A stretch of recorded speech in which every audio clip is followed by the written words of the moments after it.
Racist customers refused her service until the black waitress turned the tables. The restaurant was alive, with the sounds of clinking silverware, sizzling pans, and the low hum of conversations blending into one another. Families filled the booths, children dangling crayons over half-finished coloring pages, couples shared quiet meals, and groups of friends leaned across tables with easy laughter. In the middle of it all moved a black waitress whose steps were quick and measured, her tray balanced carefully as she wove between tables with the grace of someone who had spent years perfecting her craft. She wore the plain uniform of the place, a button-down shirt and an apron tied neatly at her waist. But she carried herself with a quiet dignity that made her stand out even when no one seemed to notice. She greeted every guest with the same warm smile, her voice gentle but steady, the kind that could put even the most impatient customer at ease. When she refilled coffee cups, she did it without interrupting conversations. When she delivered meals, she remembered which child had asked for no onions and which parent preferred their dressing on the side. Her attention to detail made her invaluable to the restaurant, but she often felt as though her presence faded into the background, her efforts taken for granted in a place where the pace never slowed. Her co-workers respected her. The younger waitresses often looked to her for guidance, asking quietly how to handle a difficult table or how to balance more dishes on a tray without spilling. The cooks appreciated the way she never raised her voice in the chaos of a rush, instead calling out orders clearly and thanking them when the plates were ready. Even the manager, a man not known for offering praise, had once told her she was the backbone of the evening shift. Yet with every compliment came the lingering truth that she was too often overlooked by customers, dismissed as just another server, someone who would fetch and carry but never be truly seen. She felt it most in the way some patrons avoided her gaze, as though speaking directly to her were unnecessary. Others assumed she was new despite her years of experience, speaking slowly or giving her instructions she did not need. There were the customers who never learned her name, though it was neatly written on the tag at her chest, and those who treated her kindness as something owed rather than offered. She brushed it off in silence, reminding herself that her worth was not determined by their recognition, but the weight of it pressed on her just the same. Still, she took pride in her work. There was a rhythm to her shift that made her feel both steady and purposeful. She moved quickly but never rushed, listened carefully but never lingered too long, and found small ways to make the chaos manageable. She had taught herself to find satisfaction in the details, in the way a table looked after she set it, in the relief on a mother's face when she brought extra napkins without being asked, in the soft thank you from a tired truck driver sipping coffee long past midnight. At the end of most nights, she left exhausted, her feet aching, her hands stiff from carrying trays. But there was a quiet sense of accomplishment in knowing she had done her job well. Even if she was underestimated, even if the world outside her uniform rarely saw her strength, she knew what she gave to each shift. She was steady, she was capable, and she carried herself with the kind of strength that did not need to announce itself. It lived in every small act of care she offered, in every long night she endured, and in every quiet moment she chose dignity over despair. The dinner rush had just begun, the restaurant filling with the familiar noise of clattering plates and the hum of conversation.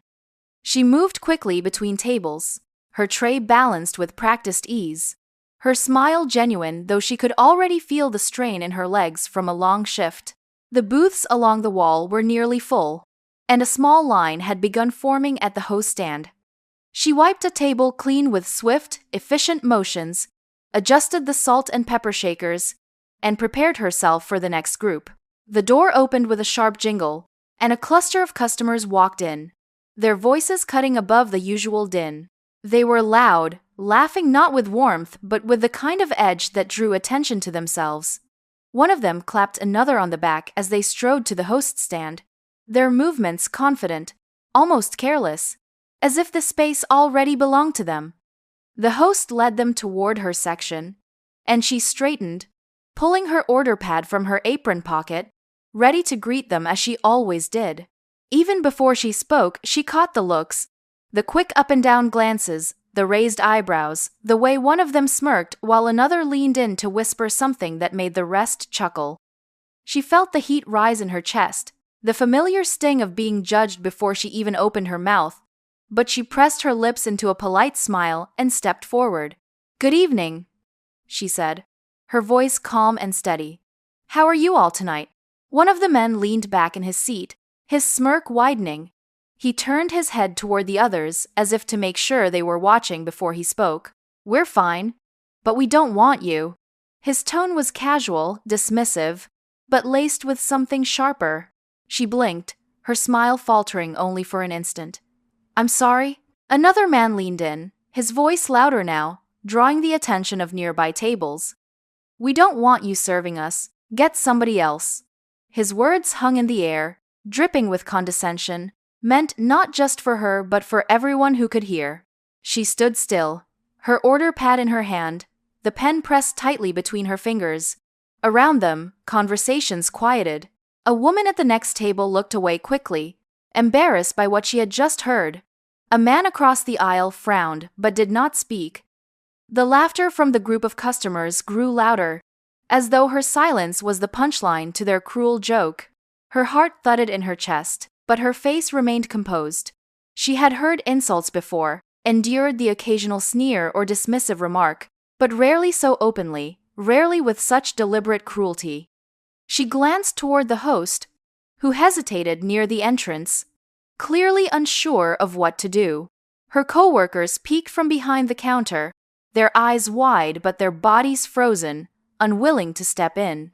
The man closest to her leaned forward, resting his elbows on the table, his grin unshakable. "Don't take it personal. We just want someone else, someone better." The word better landed like a stone, and the group chuckled again, their laughter loud enough to echo across the restaurant. Her throat tightened, but she drew in a slow breath. She would not give them the satisfaction of seeing her break. She stepped back slightly, her eyes calm though her chest burned with humiliation. She knew her worth did not rest in their approval, but in that moment, surrounded by their sneers and the silence of everyone else, the weight of being refused simply for who she was pressed down heavily upon her shoulders. The laughter from the table carried across the restaurant, sharp enough to cut through the clatter of dishes and the murmur of ordinary conversations. Heads turned. Diners who had been focused on their meals now shifted their eyes toward her, toward the men who had just refused her as though she were less than human. A couple sitting in the booth beside them exchanged an uneasy look. The woman lowered her gaze quickly, stirring her drink as though it might drown out what she had just heard. The man shifted in his seat but said nothing, his discomfort showing in the way he pressed his lips together. At another table, a group of teenagers snickered openly, nudging one another as though they had been handed a free performance. Not everyone laughed. Some diners looked away, their faces flushed with embarrassment that did not belong to them. Parents hushed their children, perhaps not wanting to explain what had just happened, perhaps hoping the moment would pass quickly if they pretended not to notice. A man in a business suit shook his head, but his attention returned to his phone, the safe glow of the screen offering him an escape from responsibility. The silence of the room was louder than any shout could have been, heavy with the knowledge that people had seen and heard and chosen not to act. Her co-workers had noticed too. Behind the counter, one of the younger waitresses stood frozen with a stack of menus in her arms, her mouth slightly open as if she wanted to speak but could not find the words. Another leaned toward the kitchen door, glancing back and forth between the scene and the manager's office, torn between action and fear of stepping into conflict. Even the busboy paused mid-step, his tray of empty glasses rattling in his hands, his eyes wide. They all saw her humiliation, but hesitation held them in place, as though her pain were a spectacle they could not stop. She stood there with her order pad still in her hand, her pen pressed so tightly between her fingers that it might snap. Heat rose in her face, creeping from her cheeks to her ears, the flush of shame impossible to hide. Her throat ached with words she could not bring herself to say, not because she did not have them, but because she knew they would only feed the smirks of the men before her. They leaned back in their seats, their arms sprawled across the booth as if they owned it, their grins spreading wider with each second of her silence. One of them lifted his glass of water and took a long sip, his eyes locked on her the entire time. He set it down with a deliberate slowness, his smirk unshaken. "Guess she knows her place," he said, loud enough for those nearby to hear. The others chuckled, their laughter rolling over her like a wave. The words lodged in her chest like a stone. She felt the sting not only of their cruelty but of the stillness around her, the absence of anyone willing to stand beside her. The humiliation pressed in from every direction. She was trained to keep her composure, to smile even when belittled, to let insults slide as though they did not matter. But in this moment, the mask felt impossibly heavy. Her dignity was intact only because she willed it to be, because she refused to let their cruelty strip it away. Even as they smirked and leaned back, certain they had put her exactly where they thought she belonged. She stood in the middle of the floor with the laughter still ringing in her ears, her order pad heavy in her hand. For a moment, her chest ached with the urge to flee, to vanish into the kitchen where no one could see the redness in her cheeks or the trembling in her fingers. Yet, she did not move toward the safety of the swinging door. She drew in a slow breath, lifted her chin, and forced her spine to straighten. The pen in her hand steadied as she tucked it back into her apron. The air around her still buzzed with a residue of mockery, but she refused to let it break her. With measured steps, she turned away from the men, ignoring their smirks and their smug glances. A family of 4 sat a few tables away, the parents attempting to distract their children from the ugliness they had just witnessed. She approached them as though nothing had happened, her smile calm, her voice soft and kind, as she asked if they were enjoying their meal. She refilled their drinks with careful hands, made a small joke that drew a giggle from the youngest child, and left their table glowing with the kind of warmth only she seemed to be able to carry. As she moved from table to table, her rhythm returned. She delivered plates to a couple seated by the window, remembering without hesitation that one had asked for no pickles. She brought extra napkins to a group of teenagers, her kindness disarming them into silence where moments before they had whispered. She cleared dishes quickly, her movements graceful despite the tension that still lingered in the air. The restaurant had seen her insulted, but now they were seeing her response, and it was not tears or retreat. It was resilience, steady and unyielding. People began to notice. A man in the corner booth lowered his paper and watched her with a thoughtful frown. A woman who had turned away earlier now looked back at her, guilt clear in her eyes. Even the coworkers who had frozen moments before felt something stir as they saw her moving calmly between tables, refusing to let cruelty dictate her worth. She had been humiliated publicly, yet she carried herself with a quiet dignity that no jeer could erase. The loud group who had refused her service leaned back in their seats, still smirking but no longer so confident. Their attempt to put her in her place had only highlighted her strength. Where they had meant to reduce her, she instead rose higher, her silence more powerful than any argument. The more she worked, the clearer it became to the other diners that what had been done to her was unjust. They saw the contrast between her kindness and the cruelty she had endured, and slowly, the atmosphere in the restaurant began to shift. By the time she returned to the counter for a tray of drinks, the room had grown quieter. Conversations resumed, but glances followed her now, not with pity but with a kind of respect. Her strength had spoken louder than the men's insults ever could.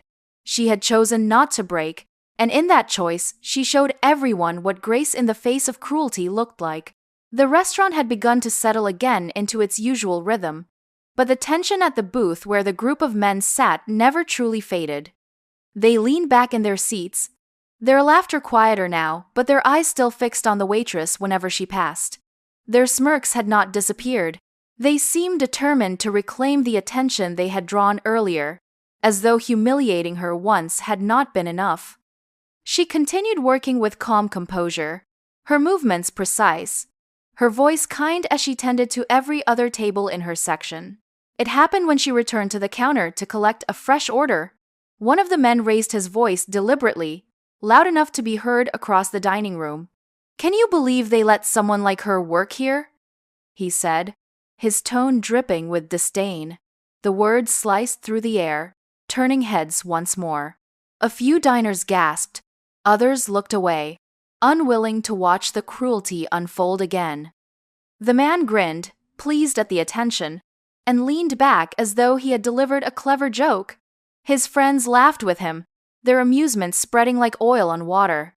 The waitress paused, the tray in her hands trembling just slightly before she steadied it. She did not rush to respond, did not give them the satisfaction of seeing her flustered. She set the tray down at another table with her usual grace, thanked the family warmly, and then turned back toward the booth. Her chin was lifted, her steps measured, her dignity intact. At that moment, the manager emerged from his office near the kitchen, drawn by the rising voices.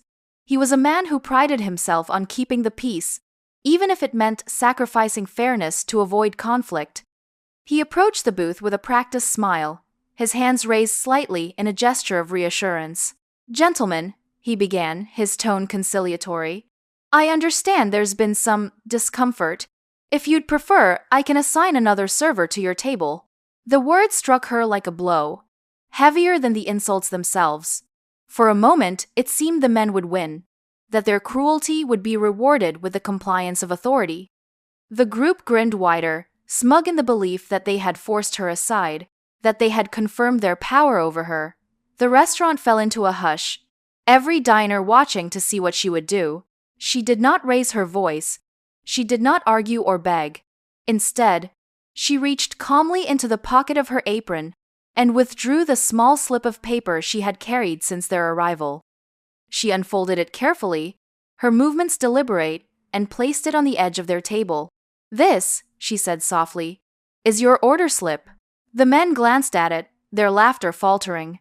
In her neat handwriting, the details were unmistakable. The items they had asked for, the drinks she had confirmed, the very order they had given her when they first sat down.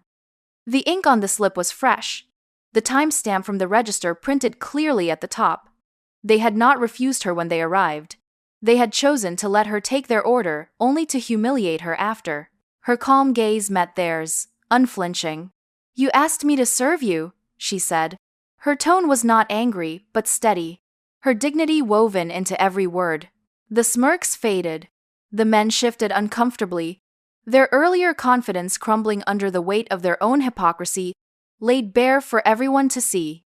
The diners who had been watching closely leaned forward, murmurs spreading through the room. The truth was undeniable now, and the laughter that had once filled the booth turned to silence. Even the manager hesitated, his face flushed with the shame of nearly siding with cruelty. She stood tall, her presence calm but unshakable. The order slip lay on the table like proof not just of their hypocrisy but of her quiet strength. In that moment, the balance in the restaurant shifted. The men who had once smirked now looked small, their power undone by the very evidence they had created themselves.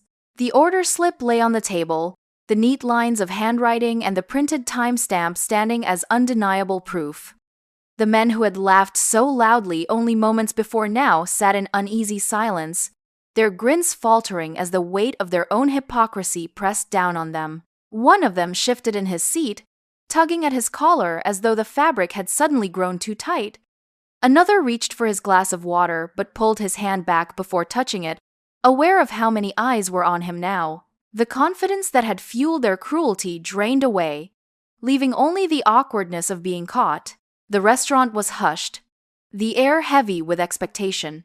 Diners who had sat quietly, unsure whether to speak, now found themselves emboldened. A woman at a nearby booth was the first to act, her hands coming together in a firm clap that rang out across the room. For a moment, she stood alone in her applause, but then another diner joined, then another, until the sound filled the restaurant. The clapping was not only for the waitress's calm strength, but also for the truth she had brought to light. It was a declaration from the room itself that they had seen, that they had recognized what she had endured, and that they would not allow the mockery to define her. The waitress stood still, her face calm though her chest rose and fell with a quiet, steady breath. She had not raised her voice, had not demanded attention, yet now the room was on her side. Her dignity, maintained in silence and steadiness, had spoken louder than cruelty ever could. The applause grew louder, and the men at the table shrank further into their seats, their eyes lowered, their arrogance replaced by the sting of shame. The manager, who had moments earlier leaned toward appeasing them, straightened his posture. His face was serious now, the flush of embarrassment clear as he realized he had nearly made the wrong choice. He stepped closer to the booth, his voice carrying with authority across the restaurant. "This establishment will not tolerate disrespect toward my staff," he said firmly. His gaze was sharp, directed at the men whose laughter had soured the air.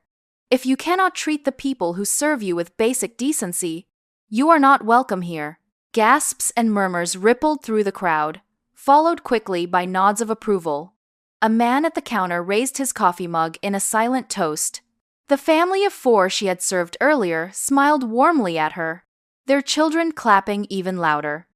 Even her co-workers, who had been frozen in hesitation when the incident began, now stood straighter behind the counter, pride flickering across their faces as they watched the manager take her side. The men at the booth said nothing. Their bravado had evaporated, replaced by the knowledge that they had not only failed to humiliate her, but had humiliated themselves. One reached for the order slip, perhaps to crumple it or push it aside, but the waitress calmly picked it up first, folding it neatly, and slipping it back into her apron pocket. She had no need to gloat or prolong the moment. The truth had already been laid bare. The applause continued, not raucous but steady and full of respect. It followed her as she turned back to her work, her tray balanced once more in her hands. She moved between tables with the same composure as before, but now the eyes that followed her were different. They did not look with pity or dismissal, they looked with admiration. The room had shifted. She had turned the tables not with anger but with quiet strength, and in doing so, she had claimed the respect of everyone who watched. The booth that had once been filled with smug laughter grew heavier with silence. The men shifted awkwardly, their shoulders hunched, their eyes fixed anywhere but on the waitress, who stood calm and composed before them. The confidence that had fueled their cruelty had dissolved, leaving only the unmistakable sting of shame. One of them muttered under his breath, trying to salvage pride, but his voice was too faint to carry, and no one cared to listen. They rose slowly, pushing back their chairs with none of the swagger they had entered with. Their movements were stiff, their heads low, and as they made their way to the door, the sound of the other diners' applause followed them like a shadow. The waitress did not watch them leave with malice. She simply stood still until the door closed behind them, her order slip safe in her pocket, her dignity intact. A quiet strength radiated from her, the kind that comes from enduring cruelty without surrendering to it. She turned back to the restaurant floor, her hands steady, her breath even. She still had tables to serve, meals to deliver, and guests to care for, and she refused to let the ugliness of their behavior rob her of the pride she carried in her work. The atmosphere in the restaurant shifted, the tension that had weighed on the air lifted, replaced by a quiet admiration that spread across the room. Diners who had averted their eyes earlier now met her gaze with warmth. A woman with her family stopped her as she passed and thanked her for the way she had handled herself. A man at the counter smiled and told her she was stronger than most people he knew. Even children, too young to understand all the details, clapped their small hands together, sensing that something important had taken place. Her coworkers, who had hesitated at the beginning, now gathered behind her with a new sense of loyalty. The younger waitress, who had frozen in fear earlier, gave her a quiet nod, her eyes shining with admiration.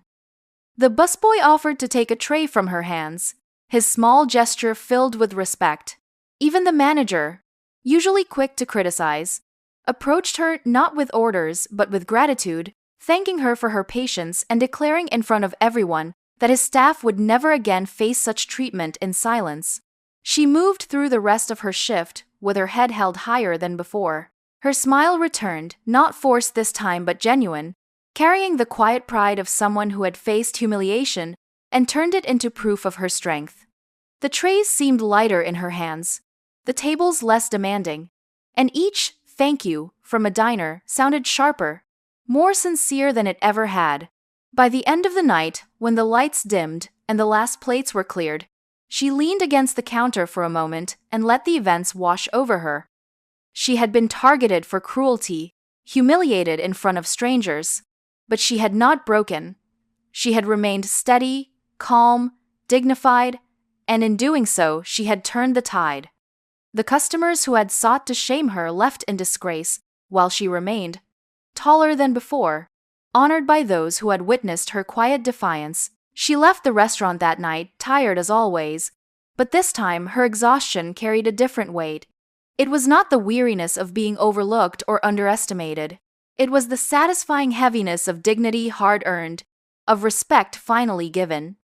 In the face of cruelty, she had not only endured, she had risen, and everyone who had seen it would remember the strength of the black waitress who turned humiliation into honor.